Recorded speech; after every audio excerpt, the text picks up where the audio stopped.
Last time on the thedeannajeanshow, we heard about how negativity can affect us and the people around us. We learned about toxic and abusive situations, and I gave you a couple of signs on how to know if you are in an abusive relationship with someone you know.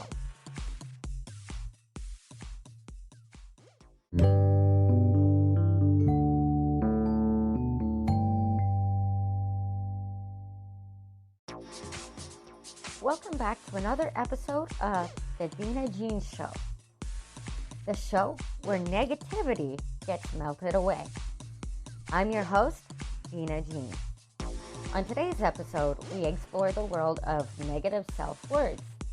These words include negative self, self-destruction, negative self-esteem, and many, many more.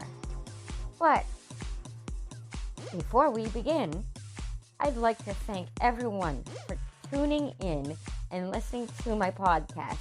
Thank you so much for your support, and thank you for, most importantly, believing in yourselves. I am so happy to be here with you in your journey of abundance and growth. Yay! So, I wanted to start with negative self just because of the reason that we're all negative towards ourselves in different ways. So I wanted to answer a bunch of questions for you guys throughout this topic. So what is negative self? Negative self refers to yourself in a negative way. If you are negative about who you are as a person, then that's negativity towards oneself. So, the reason why I wanted to bring this up to you is because it's good to bring things up over and over again. You know, not just doing it once, bringing it up once, but also bringing it up several times. So during this podcast, if you hear negative self or any self words that is related to negativity over and over again, it's just we're recapping and we're basically learning more and more about these words that I have picked for today's episode. So, another question I wanted to bring up with you is, why are we so negative towards ourselves? You know what? The best answer that I could come up with is, we are negative towards ourselves because we're used to having negativity towards ourselves. Also, to bring this up, we're constantly around negative people. So when we're around other people who are negative towards us, then basically what's going to happen is we're going to keep being negative towards ourselves. So dictionary.com defines negative self as the act of being negative towards yourself. We've already been through that in previous questions. So I just wanted to bring up a little bit of a dictionary term because I know you guys loved it. In the first episode, everybody thought it was cool that I brought the dictionary into it, so I just wanted to bring a little bit of dictionary into this episode as well. When we are negative towards when are we negative towards ourselves? So, we are negative towards ourselves either, for some people, sometimes, for other people, like myself, I'm used to being negative as a daily fashion. And I don't know if there's more of you guys out there that are like me, that are always negative and always putting themselves down for some reason. Like earlier this morning, I smoked a cigarette and I put myself down and said, "You are so stupid. You are so stupid. We've been 3 days clean from having cigarettes and you've been smoking your vape for 3 days. Why did you do this? Why did you do that?" You know what?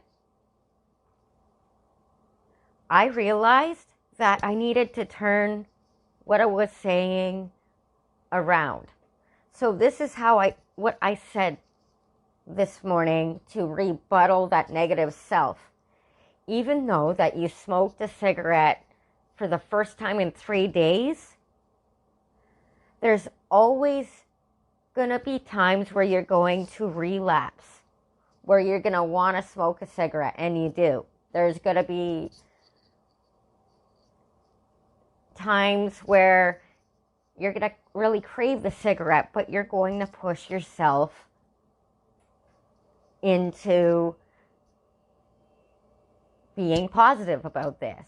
You know, it's only one cigarette. You can go back to the vape, and you deserve to be smoke-free eventually, you know, when I kind of get my body used to, you know, each smaller dose of vaping. So another example of negative self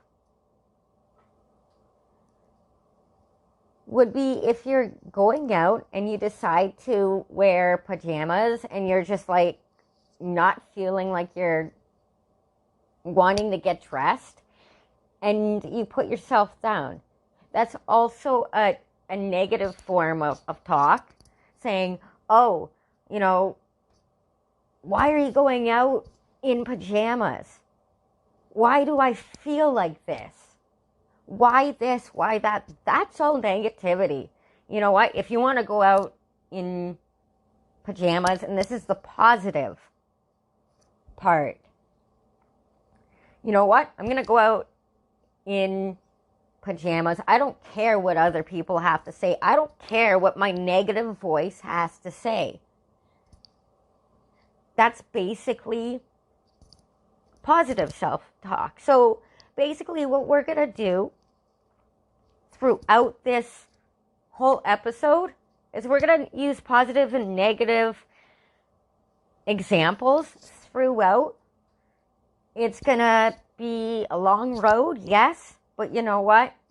We deserve this. We deserve to be positive in our daily lives. We don't deserve what our negative self is telling us to do.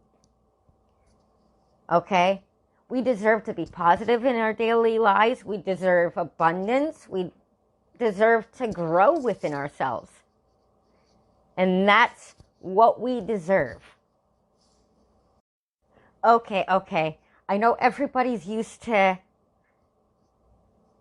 self-destructing ourselves, but you know what? When we self-destruct ourselves and who we are and all of that, you know, it's like, what the hell? Okay? What the hell? So I'm going to I'm gonna go through this with you probably very quickly. So what is self-destruction? Well, self-destruction is the act of being harmful or potentially harmful against the person who engages in the act of self-destruction. So when we engage in these acts of self-destruction, we're harming ourselves. We're basically self-abusing ourselves. And to tell you the truth, I do talk a little bit about self-abuse later on in the episode. So stick around and I will basically I will basically get to that shortly. So I've had so many people come to me and ask me this question. So why does self-destruction feel so good? So to tell you the truth, self-destruction feels so good because it's a coping mechanism. Emotional pain and trauma are the most common reasons why people engage in self-destructive behavior. So I've gone through a lot of, pain and self-destruction problems and whatnot. When I see something positive in my life, like, when was it? Oh, okay.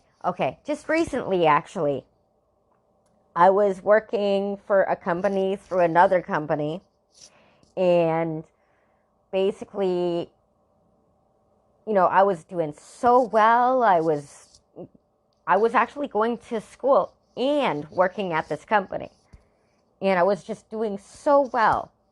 And I decided to stop going to work and to stop going to school.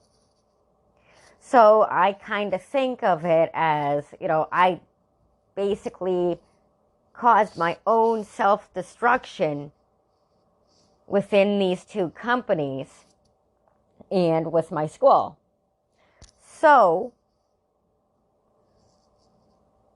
I also dedicate this episode to anyone who is going through self-destruction phase. Like today, actually, I was going to say, fuck it. I'm not going to do the Self-Words podcast and I'm going to quit podcasting. That's what I said. And you know what? I finished this script and I kept on moving. I kept on going because you know what? I'm done with the self-destruction. I can't do it anymore. And plus, I've signed on with this really, really great network called the Totally Insensitive Network. And you know what? These guys are the bomb. Like, really. So basically, the individual also may use self-destructive behaviors as a method to control over themselves, the world around them, or actions they use. This is punishment that they use against themselves. So I basically punished myself for, doing something great with my life. But then again, if I hadn't done that, I wouldn't have found the Totally Insensitive Network, found my calling, and basically had my voice heard. And you know what? I am really, really glad that I did, but I'm really angry that I did it. So for an example, and I'm going to use myself for an example. When I was younger and I couldn't control a situation with my abusive mother, or my abusive adoptive mother, sorry, I would engage in my eating disorder.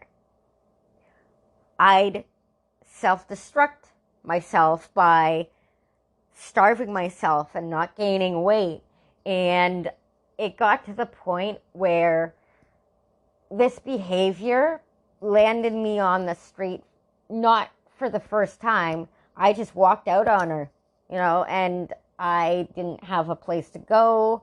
And then, it was really, really, really horrible. So when you self-destruct, you can end up actually self-sabotaging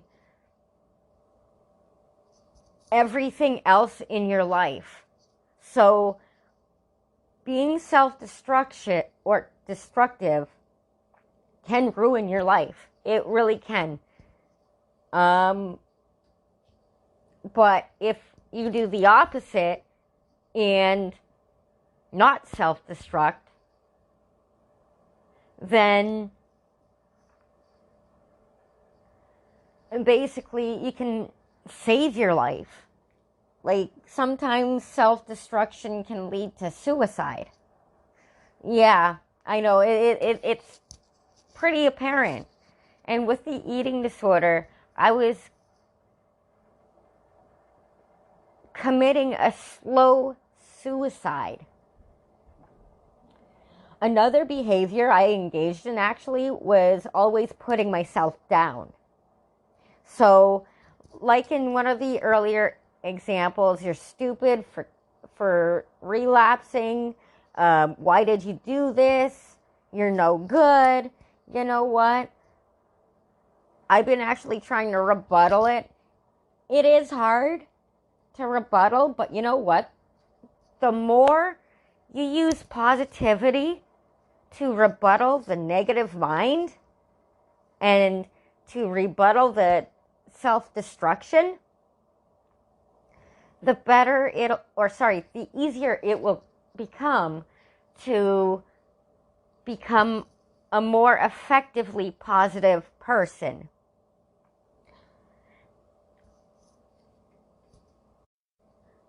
Okay, so we've gone through a lot of examples on my life, but what are some examples of self-destruction? Well, I'm going to put this very plainly. So some examples of self-destruction are alcohol, drugs, and isolation. I used my eating disorder as a self-destructive method. So these are just some of the examples of self-destruction. And so how can you stop these self-destructive behaviors? So you can stop self-destructive behavior. All you have to do is the following. You need to feel the pain. You really need to feel the pain. When we feel the pain, we can often pinpoint where the pain is coming from.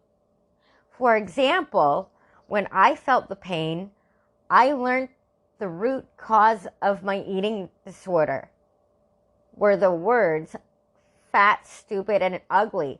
When I found out that my adoptive mother and my abuser was the cause of my earliest painful memories that I had been holding on to,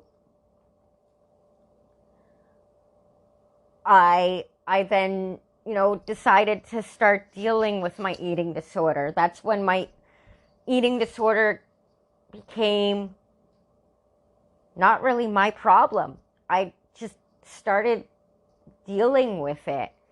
And I started trying to motivate myself to eat again. And actually, you know what? Being motivated to change these behaviors and feelings, it just shows how strong you are. When we feel our pain, it also motivates us to change. And when we see others change, it gives us inspiration for our own changes. Remember this. This podcast is all about changes. It's not just about me. It's also about you.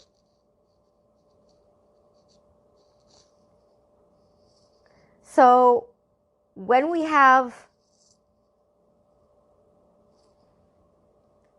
Okay, so you really need to turn towards your problem at hand. Okay, that's what I'm going to say. When we have big problems, it's harder to make life changes. It's harder because we don't know where to start, but also we tend to avoid thinking about the problem. Now, I know how it feels to avoid thinking about the problem at hand. And you know what? It is really, really hard at first to not avoid the problem, because when you do, it feels so good. But when you don't avoid the problem, it just hurts. I get it. I really do get it.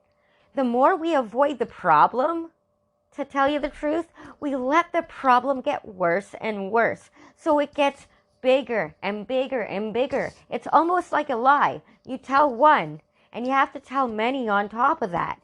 And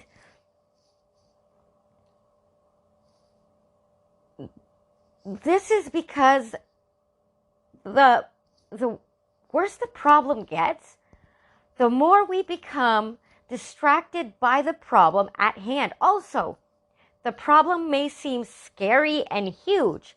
So, let's say you're having a fight with your husband,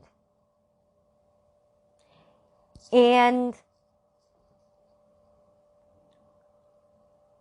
you walk away from the problem that is going on, let's say in the kitchen.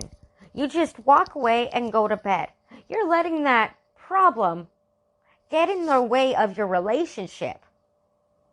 But also,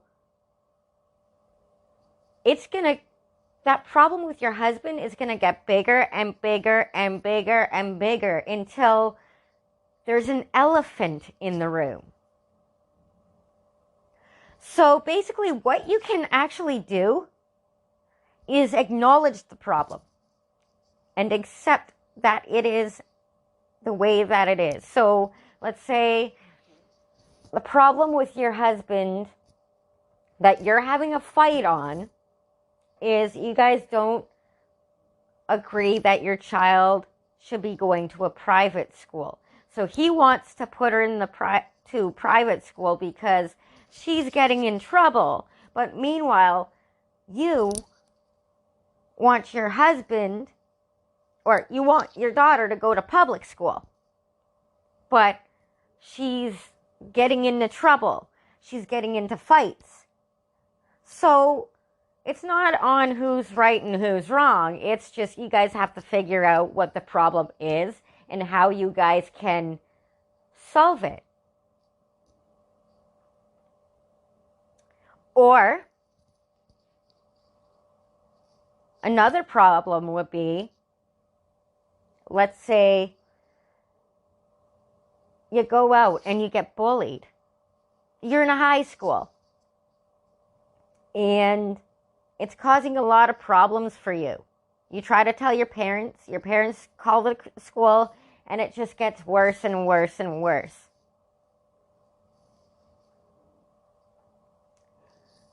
Now,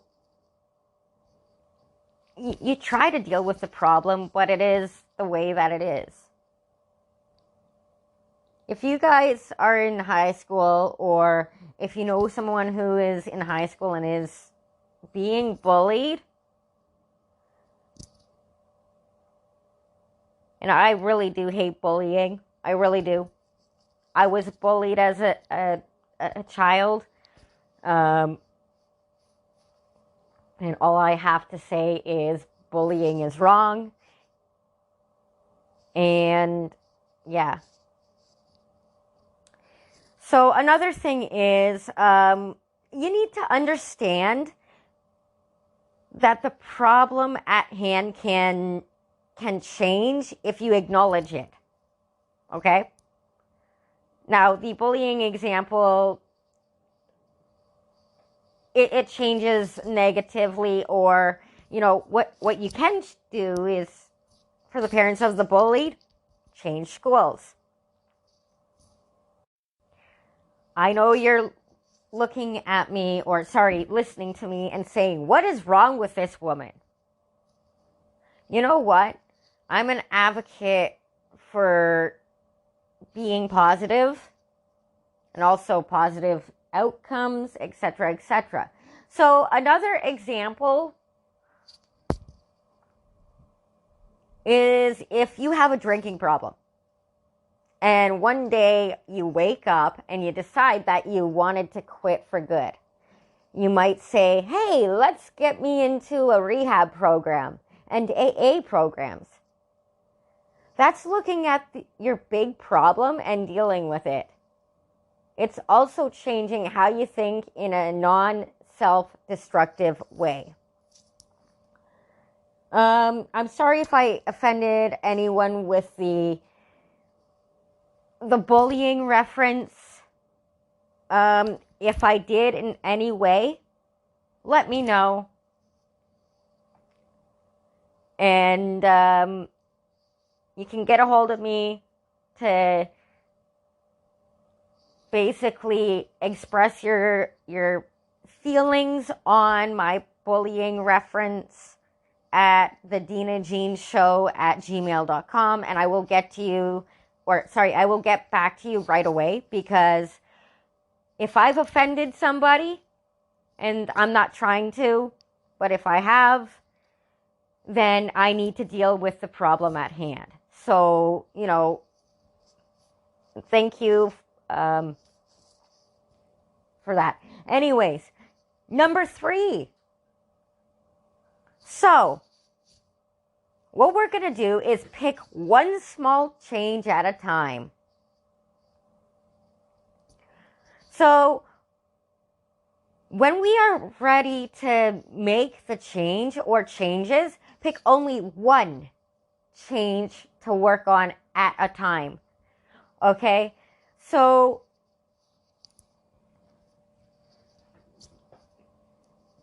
sorry for the little pause there, just kind of catching my breath. So,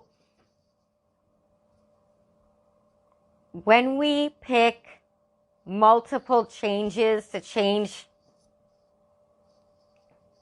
at once, we get overwhelmed. So, the reason why I'm saying pick only one change to change is because of the fact that if we only work on one change, we can actually make it into little goals. So let's say, actually I have an example right here, right in front of me. So, and this example is, I wanted to change my situation with my adoptive mom. So I didn't want to be abused anymore. I didn't want to be mentally abused.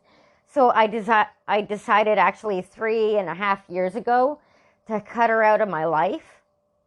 So I did. I actually did. And I kept to it. And I'm so glad that I did, because you know what? I've been becoming stronger and stronger and stronger and stronger, because I don't have the constant manipulating, lies, abuse, everything. I don't have the constant everything that was going on that was negative towards me. Now, I still have to get rid of a bunch of negative friends, and I know that for a fact. That's why I have been able to guide myself and grow within who I am, because getting rid of my adoptive mom was a much needed change for me. And I don't mean kill the woman, I meant push her out of my life. Okay? So, this is homework. Okay? I want you to brainstorm all of the changes that you want to make. Then I want you to pick just one of those changes and break them up into small goals and work on it small goal to small goal. Okay? So I'm going to add in here, if you want to share your goal, or sorry, share your one small change with me and how you are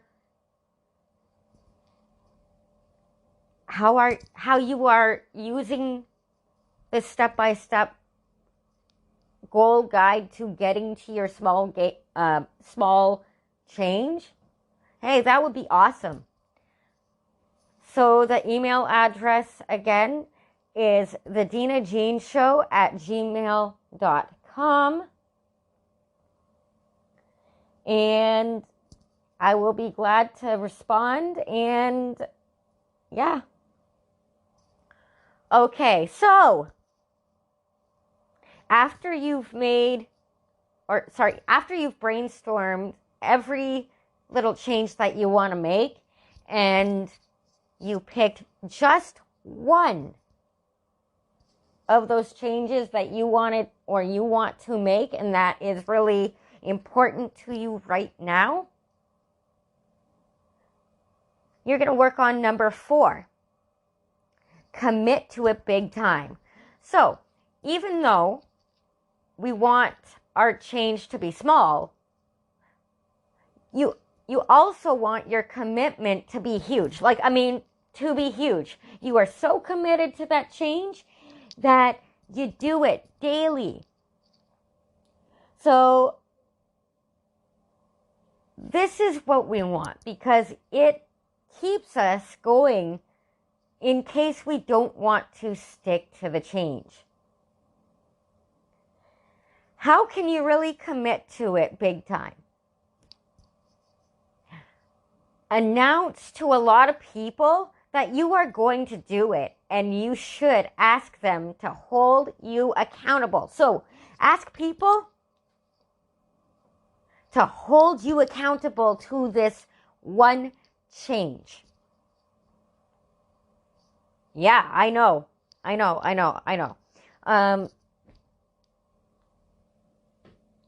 I haven't done this yet, but you know what I've done? I've held myself accountable for these changes that I'm about to make, and I really want to stick to it. So I'm going to. Also, you're going to make a pledge to the people who love you and your friends, put some money on it, or tell them about a consequence. Okay? So I'm trying to get clean from being negative within a year. So that's my positive timeline. So I'm going to be working with you guys on negativity for probably 3 or 4 months, and then we're going to go to positivity, and then we're just going to go to the how-tos and whatnot. But yeah, this is basically a how-to, right? I'm giving you some positive changes or positive things to help you change.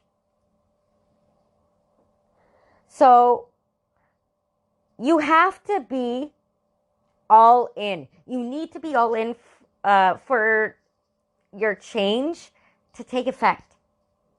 Okay? I'm all in this. But I'm also all in to helping you. So I'm helping myself, and I get to help you. So I'm all in, and I'm super happy and super positive that I get to help you, and that I get to commit to my goal, to my change big time. So, for example, when I made a vow to change my disordered eating habits, which means my anorexia nervosa, I made a commitment with myself. I knew that I was all in and I wanted to change my habit because I pushed myself. My disordered eating habits are not even present anymore. And it was all because I was all in and I've never been happier. So actually, I was the one who pushed myself to fix my disordered eating habits so I can be happier. But I still have huge problems with negativity. Okay, number 5. We need to learn to believe that we can do it. Okay? When you first start to make the change, you will probably doubt yourself. You will probably also doubt that you can't stick to the change that you are about to make. Okay? You can do it. You can.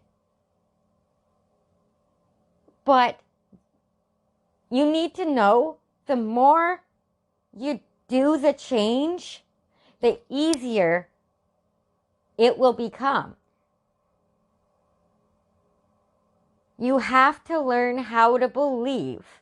Believing will help you help your change become easier. You know what? You shouldn't fret because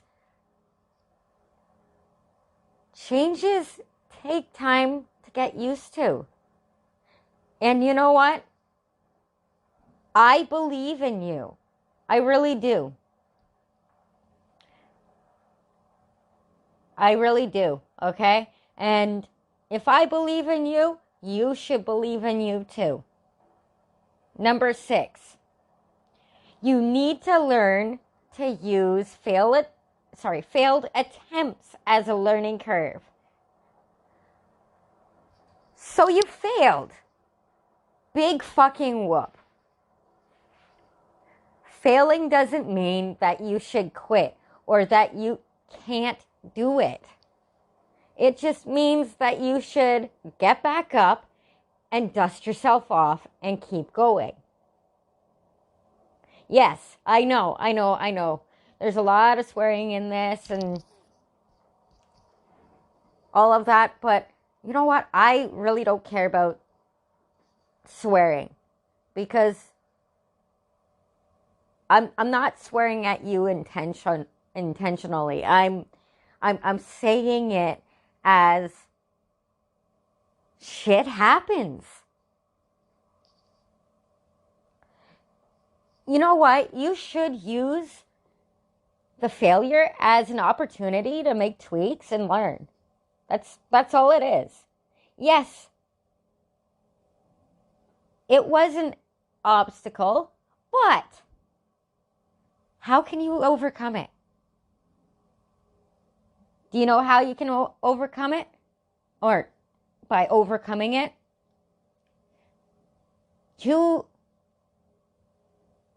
it just means that you're learning how to get around the hurdle, okay?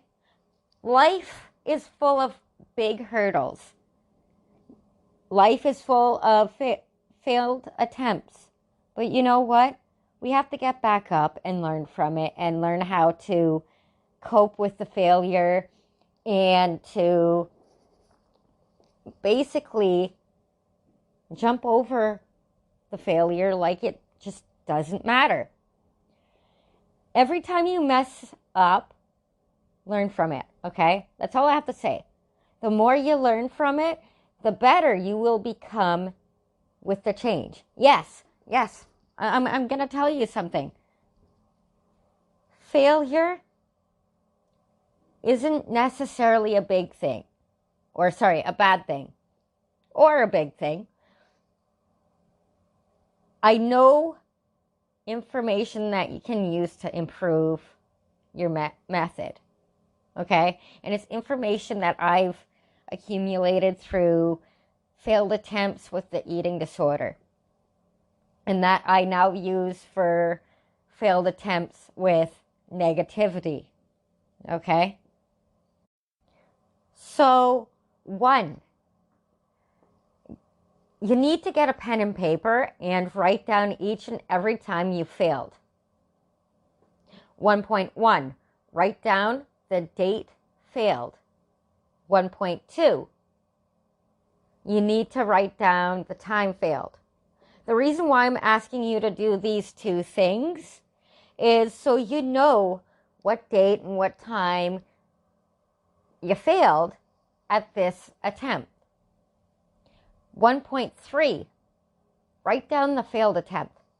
Okay, always write down the failed attempt because it will help you get to the next part of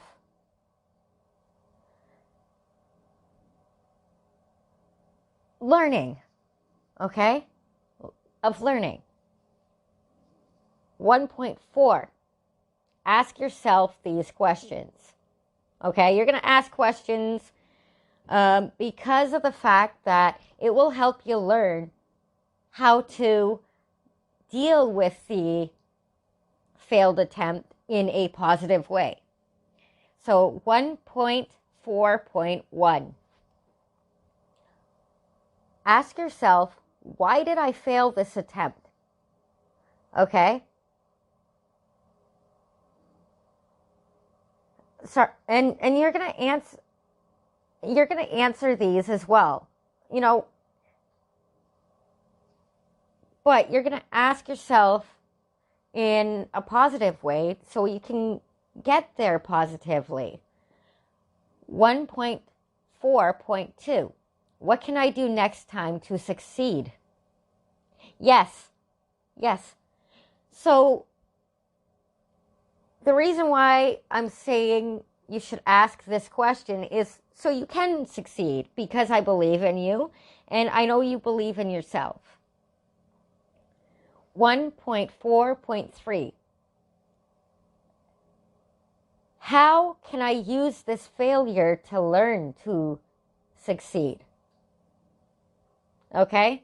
The reason why I'm saying ask yourself this is so you can learn to succeed, just like the other question. 1.4.4, what can I do to stop myself from failing again? Okay? So basically 1.5, you're going to sign your name right under the questions you have just answered. This way, okay, you can hold yourself to it and it becomes a viable contract between you, yourself, and you. Okay? Number 2, use positive self-talk all of the time. So even if you have a negative thought, rebuttal it with positive talk. Number 3, practice time management. Yeah, I know. I just put that down just to kind of help, because when you practice time management and whatnot, let's say you want to go out for a walk and you're like, okay, 15 minutes. So let's say I go out for a walk around 8 o'clock for 15 minutes and then I come back. So always keep your walk, or in my case, my walk, at 8 o'clock for 15 minutes. Okay? So basically plan it. Okay, number 7. I just talked about this. Please do not believe the negative self-talk. Yeah, when you have negative self-talk, don't believe it. There will be negative talk and thoughts, but you need to ignore it. The reason why I'm saying that is because if you indulge in your negative thoughts, you won't get it done. It'll become a negative problem again. So, why should you ignore negative thoughts and self-talk? Well, you should ignore negative thoughts and self-talk because if you listen, you would again fail all the time. So I just talked about that like a sentence ago, but you know what? It just goes hand in hand. So every time you have a negative thought, you should replace it with a positive one related to the task at hand.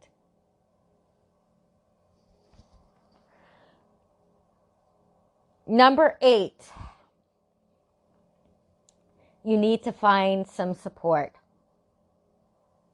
So the reason why I say that you need to find some support is because people can add some positive insights if you let them support you.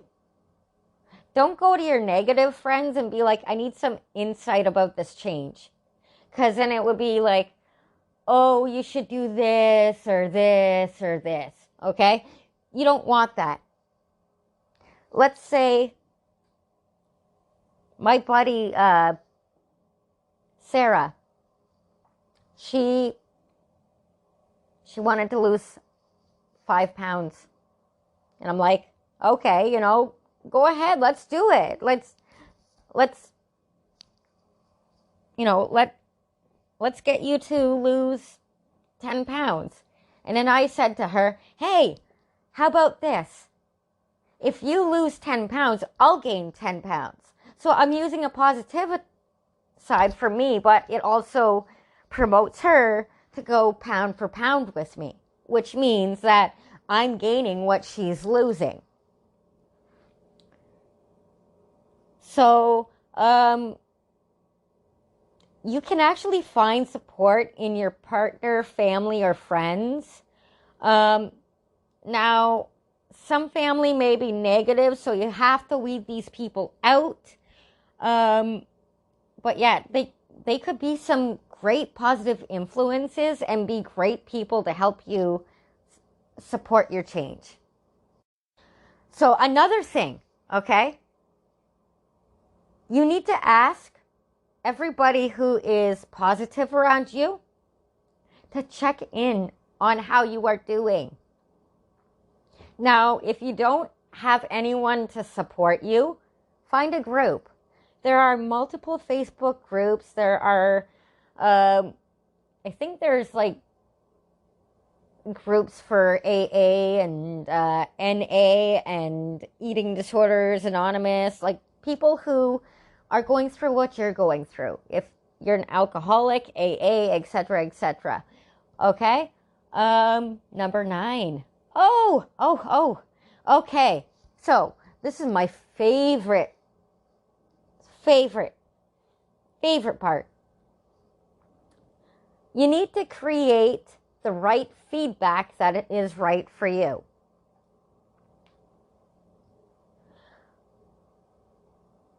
So basically, again, you need to create the right feedback that is designed for you. There are right and wrong ways of doing this.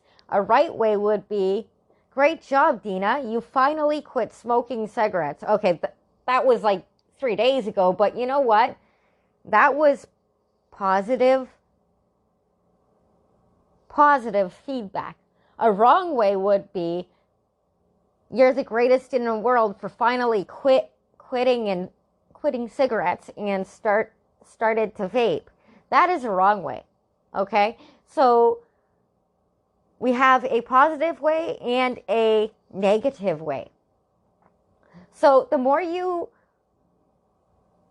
practice the right way at creating positive feedback that is right for you, the better you get at it. So instead of, oh,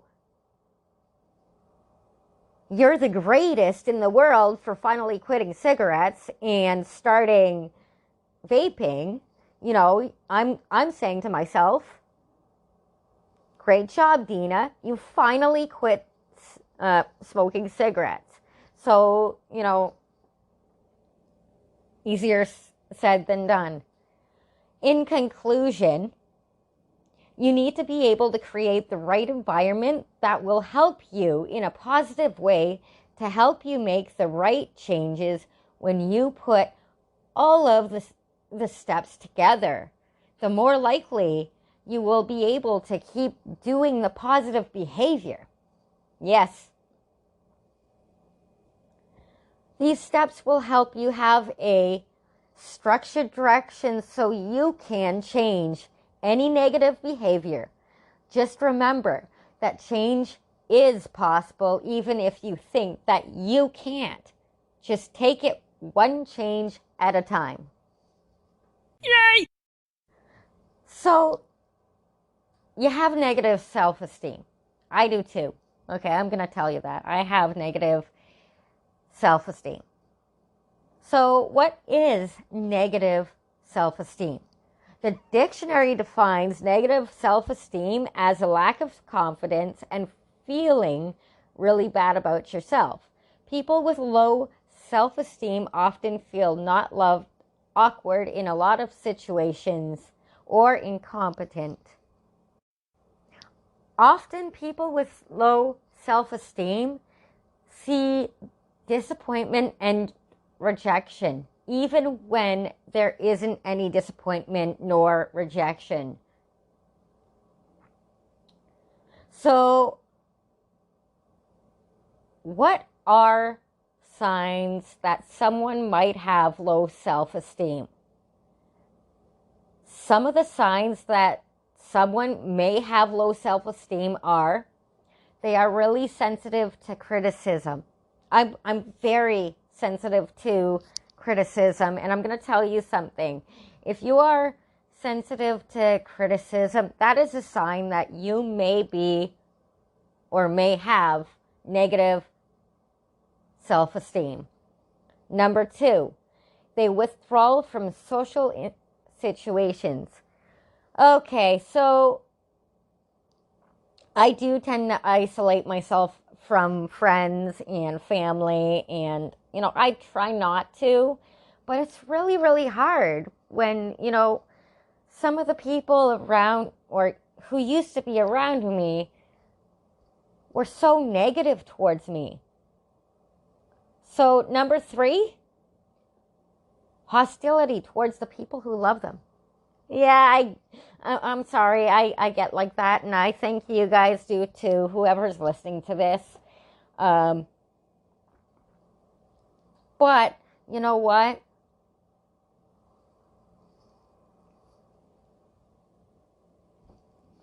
We try not to be hostile towards the people who love us the most, right? So, I guess it goes hand in hand. Number 4, they are excessively preoccupied with their personal problems. Yeah, I'm pretty bad for that. I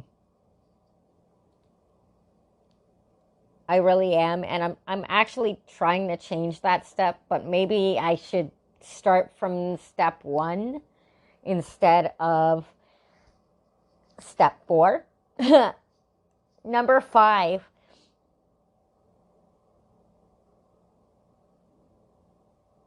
so there are symptoms that are physically damning to their health, like insomnia, headaches, and fatigue.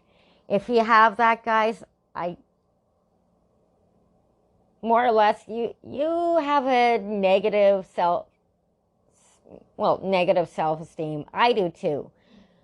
Okay, and that's why I started this podcast again, is to help you guys, but also, kind of give myself a little bit more insight that, it is time to change for me, and hopefully I'm doing the same for you guys. Number 6, we often struggle with critical and negative thoughts. Look, I know we all struggle with low self-esteem, but do you know what it really does to our families? It actually really hurts them a lot. So I want to cover this next question. What is low self-esteem and quality of life? Well, low self-esteem impacts the quality of life that a person has. Yes, it can reduce the way we live our lives, okay? And it can reduce the way we live our lives by the following. 1, having negative feelings. So in a previous episode, we talked about negative feelings. The feelings that we have are the constant self-criticism thoughts, which actually can lead to persistent feelings of sadness, depression, anxiety, anger, shame, and guilt. Number 2. Again, I've talked about this in episode 2. Relationship problems. Low self-esteem can hinder relationships and can cause major relationship problems. A person with low self-esteem may feel angry and actually bully other people. That's why I said I don't condone bullying. I actually don't. Number 3, we often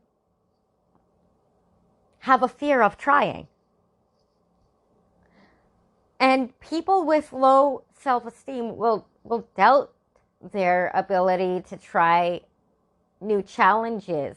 They will also doubt their worth and try to avoid daily challenges. So, for example, you may want to quit smoking, but negative thoughts are being put into your head like, I can't do it, or you don't deserve to quit smoking. Hold on, stop right there. You can quit smoking, and you do deserve to quit. Okay? Number 4. Low self-esteem can cause perfectionism, actually. I didn't know that.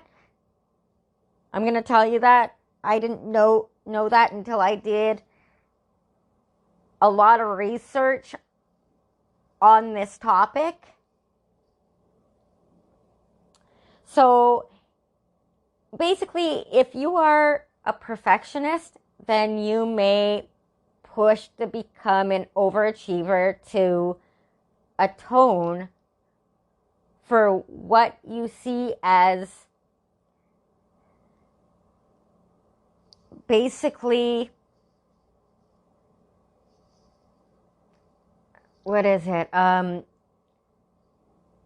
basically what's wrong with who you are.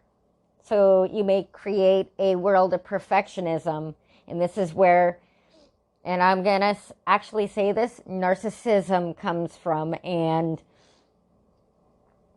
it's actually a part of low self-esteem. So being a perfectionist only hides that you have low self-esteem. But other people can sense your low self-esteem, so why don't we try and fix our low self-esteem problems? Okay? So number 5. Okay, so people who have low self-esteem often have a fear of judgment.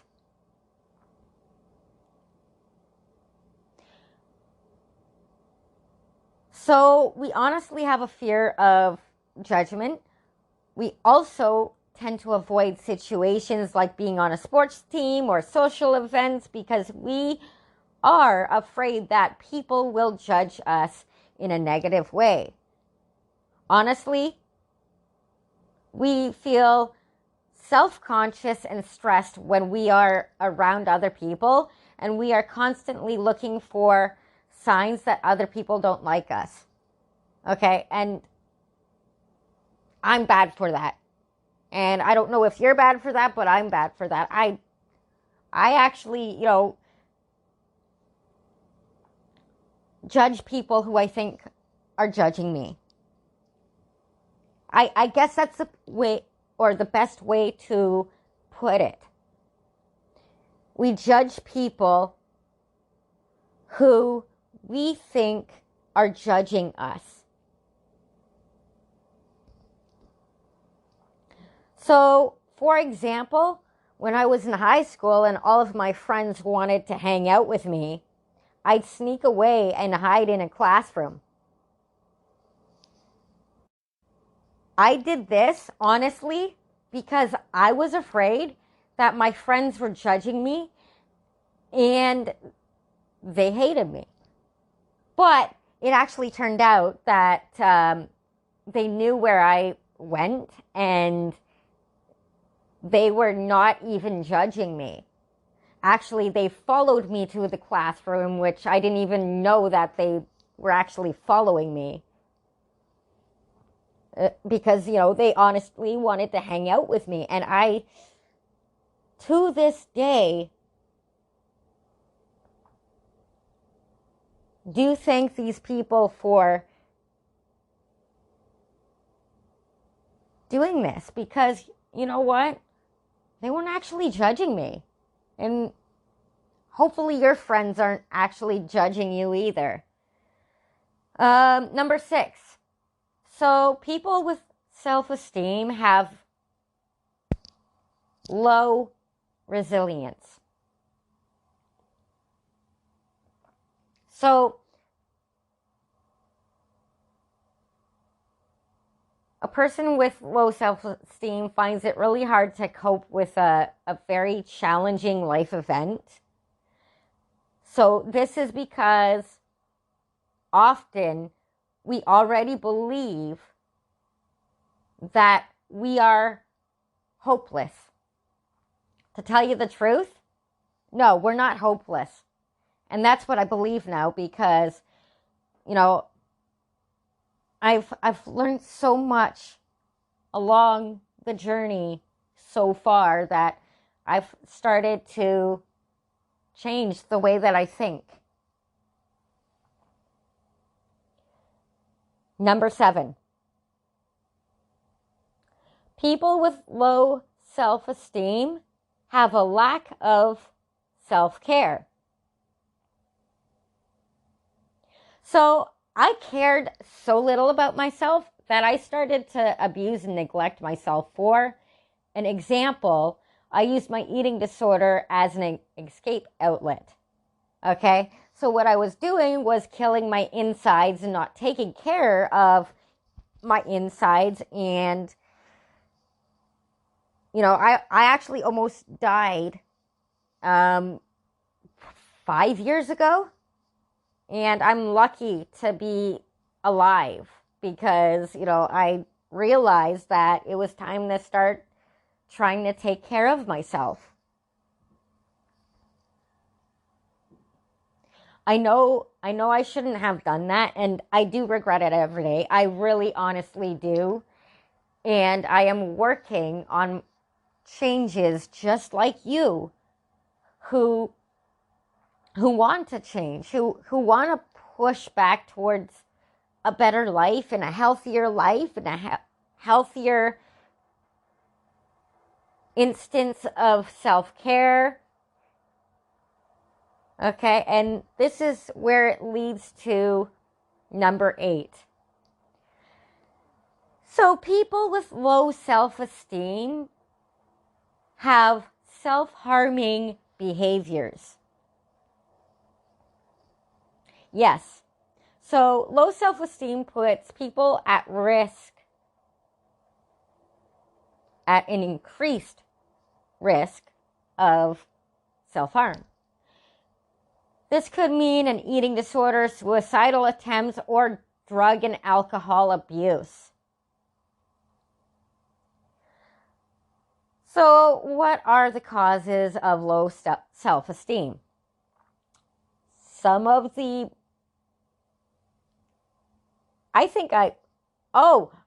okay, sorry. Some of the low self-esteem, I meant self-harming, guys. Some of the many causes of low self-esteem and self-harming are having an unhappy childhood, poor academic performance in school, an ongoing stressful event, being in an abusive relationship, an ongoing medical problem or condition, mental illness. Okay, so in addition, you need to seek help for underlying self-esteem problems because chronic problems can be demoralizing and lead to negative self-esteem issues. Seek professional help for a relationship breakdown or financial problems. So I wanted to really talk about self-loathing.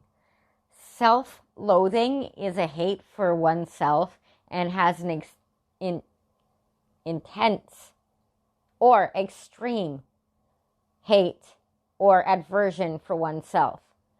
The term, and I'm going to bring this in, the term self-hatred is frequently used to mean a more personal hatred of oneself and low self-esteem, which can lead to self-harm. So, yes, I talk about self-esteem all the way through the episode, but it actually goes hand in hand with everything that we're talking about. In psychology and psychiatry, the term self-hatred is often used to describe people who hate themselves, as with people with low self-esteem.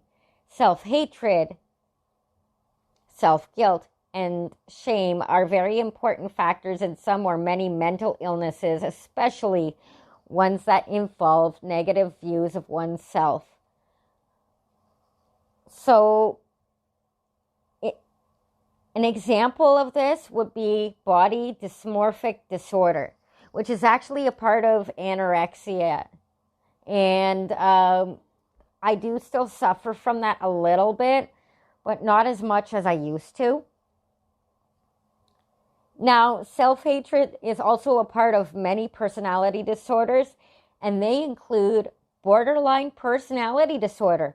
Also, again, body dysmorphic disorder is also a symptom of mood disorders, one of them being depression.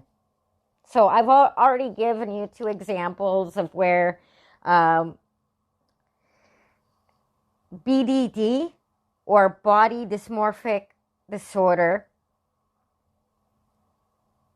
of being, a part of a mood disorder or another kind of disorder. Yay! Now, in addition to self-loathing, there's also self-doubt. So, self-doubt is actually the lack of confidence in oneself and one's ability.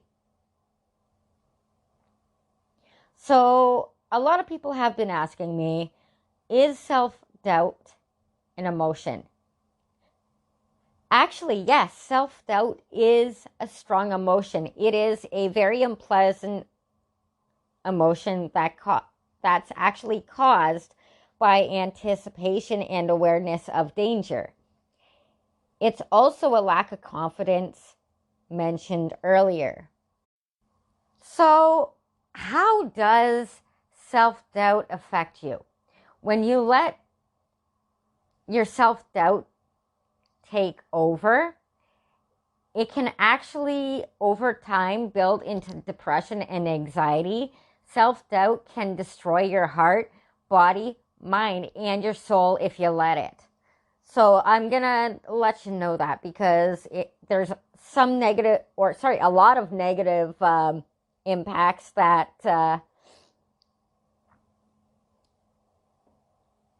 that could, over time, build into depression again.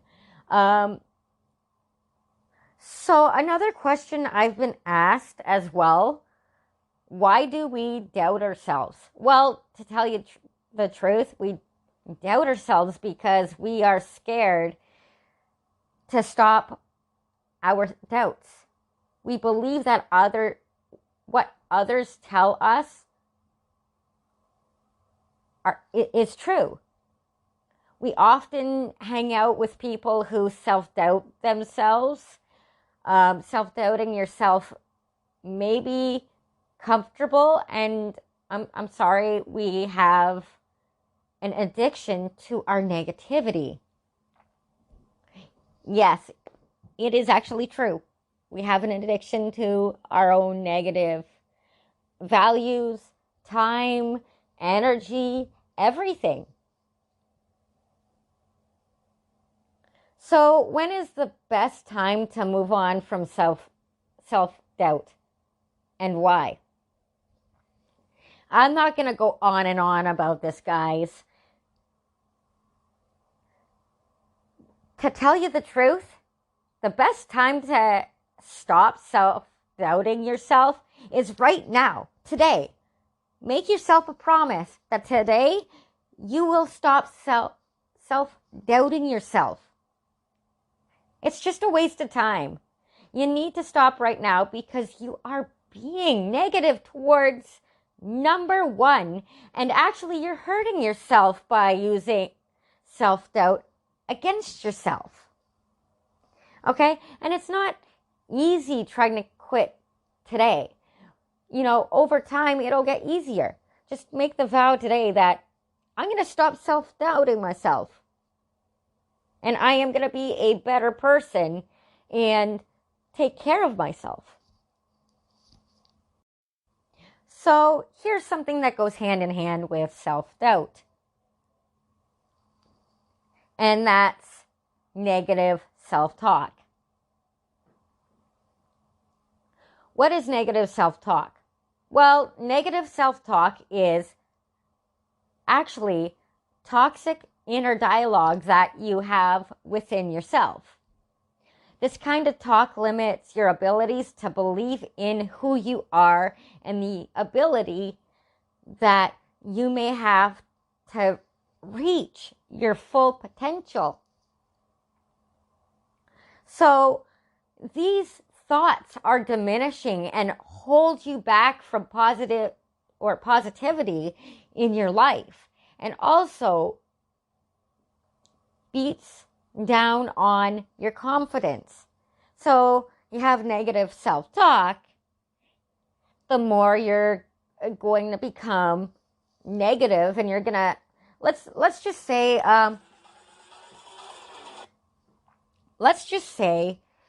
you're a nail and your hand is a hammer. Basically, you're hitting yourself with a negative self-talk.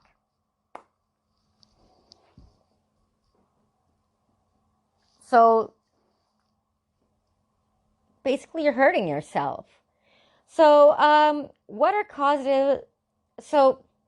are the causes of negative self-talk?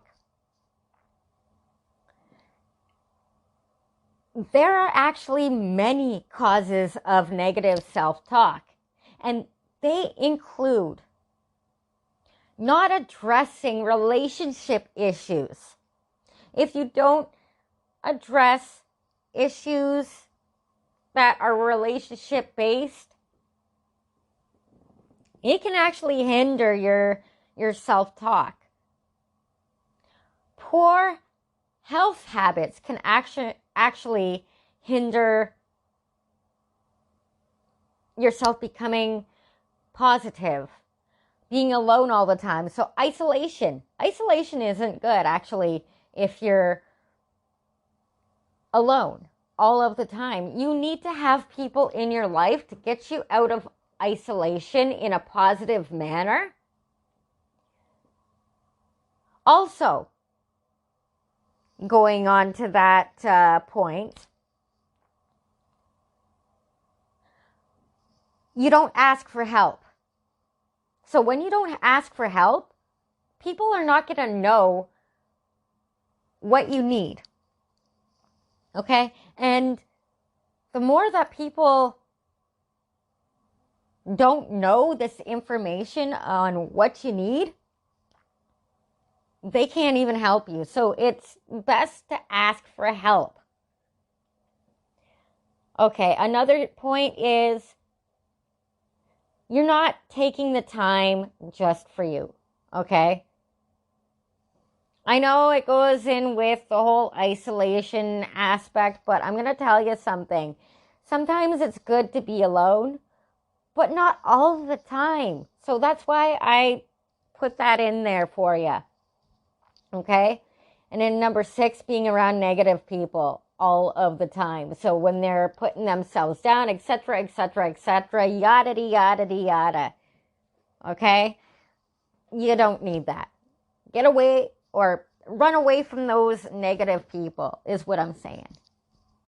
So I've got some examples of negative self-talk, and they're actually real people who have contacted me through thedeannajeanshow at hotmail.com emailing server, and I decided to use some of their negative talk, negative feelings, negative thoughts, and negative actions, okay? There's one person who is actually one of my friends who, rest in peace, buddy. If you're hearing me, you know, I do feel bad that you went through what you went through. So, my friend Sarah, her negative talk, which is verbal, she said, I'm no good. Okay? So her feelings, her negative feelings were anger, pain, self-loathing. And with these feelings came negative thoughts. One of them being, why don't we use self-harm? Negative actions. She actually harmed herself. Okay?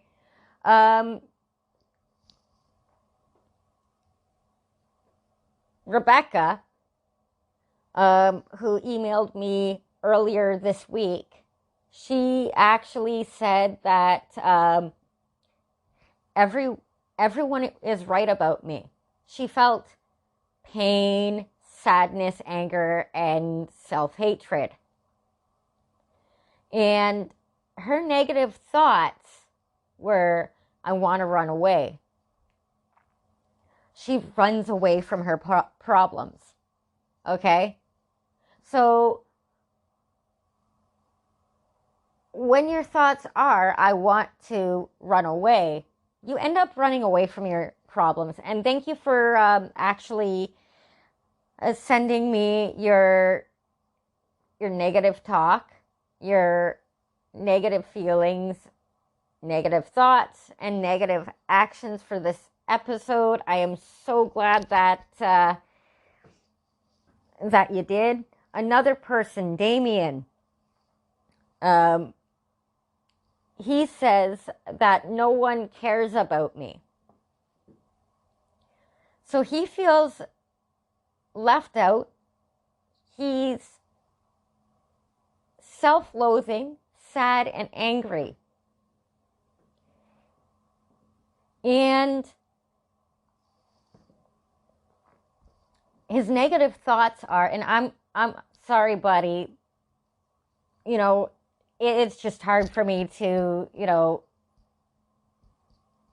say this. And he says that,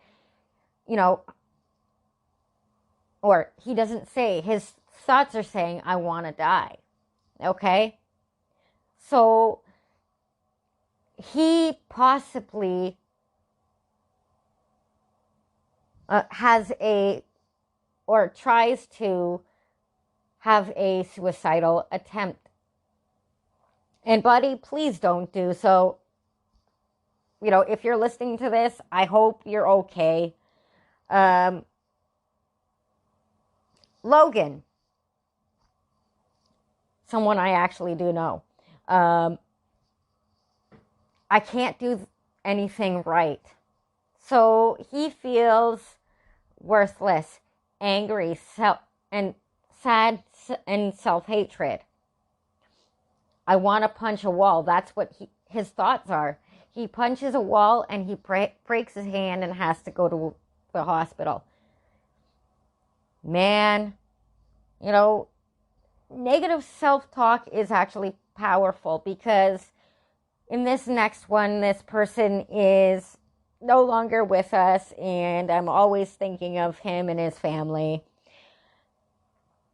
And I hope they're listening to my podcast and, trying to raise awareness for suicide, etc., etc. My buddy Travis, rest in peace, buddy. He said, everybody hates me. He felt worthless. He started to isolate himself. He felt isolated. He felt sad. He felt angry. He felt self-loathing. And his negative thought was, I'm sorry, guys. This is a little bit hard because it's not raw. It happened years ago, but his thoughts were, and it was in his journal, and I remember this: I'm going to jump in front of a train. And his negative actions were, he committed suicide by jumping in front of a train. I'm sorry that that's a little bit hard for me to tell you, and I miss him and whatnot, but this is not just real examples of negative and toxic, oh my goodness, sorry. These are not just examples of real situations of negative and toxic self-talk. You know what? All of these examples are real. Even though one of the examples led to suicide, we can prevent suicide by changing the way we think.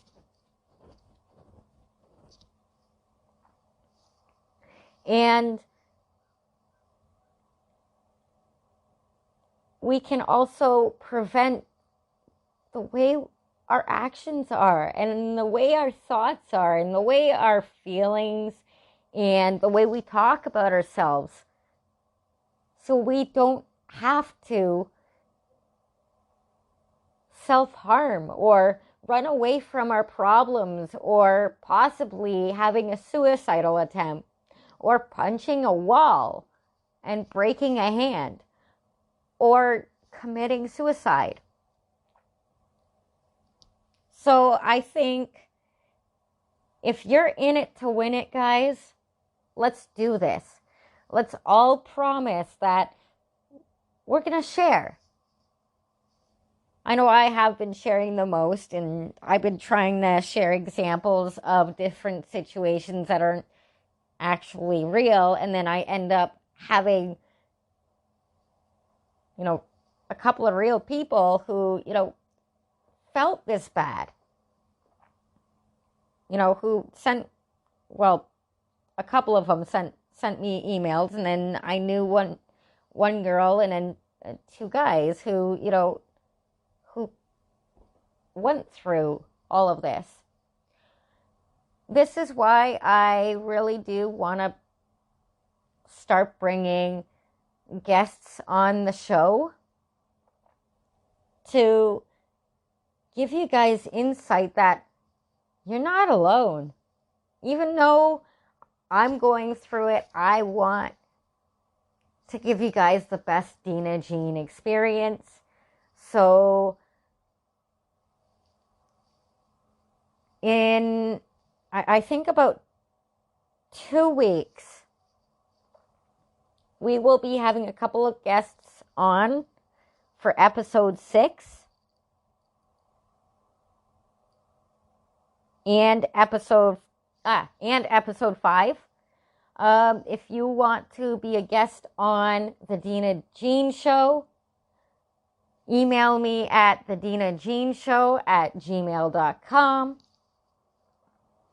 And we can set up a time for you to be on the show to help people realize that not just a podcaster goes through negative self-talk, but a regular average Joe or Josephine goes through it too. Yay! So this is our last part of the show. We've talked a little bit about self-abuse. So what is self-abuse? Well, self-abuse is when you neglect yourself through and through. This means that you're neglecting who you are and you are worrying about the people around you instead of yourself, basically. Self-abuse is also behavior that we as individuals cause to ourselves. It's also very damaging and harming to who we are. Self-abuse is also intentional and very addictive and should be stopped with psychiatric care. And when I say that, guys, self-abuse isn't cool. We're all going through it in some way or another. We're all hurting. We're all damaging ourselves and harming ourselves. And, I want to stop all of these behaviors, but, you have to work on it one by one. It's, and it's what we should be doing is working on the behavior one by one.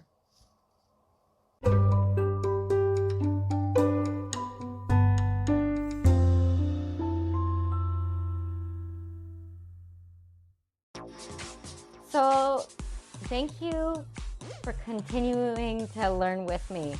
Thank you for the continued support, follows, and likes. It's my pleasure to learn with you this Friday morning.